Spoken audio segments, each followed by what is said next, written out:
Pour moi, les boîtes de service sont toutes des entreprises de bien-être. Quand tu as une entreprise de ménage, ce que tu fais, c'est que tu fais le ménage pour des gens ou des entreprises. Et donc, tu vas donner ton temps, mettre de l'énergie là-dedans, et c'est du temps et de l'énergie que l'entreprise ou les personnes chez qui tu fais le ménage, ils n'ont pas à le dépenser là-dedans. Et donc, ils peuvent prendre plus de temps pour leur bien-être, indirectement. Donc, soit pour avancer plus vite dans l'entreprise, soit pour se détendre plus, soit autre.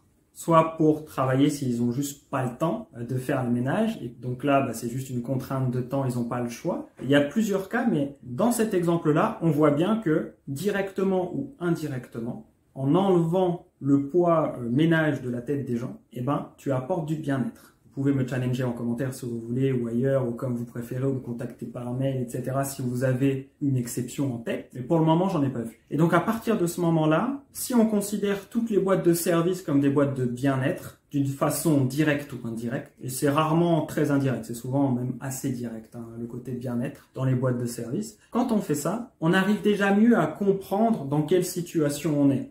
L'objectif d'une boîte de service, c'est du coup d'apporter du bien-être à ses clients. Et donc, on va l'apporter de différentes façons. Et à partir de là, on peut commencer à travailler un peu mieux.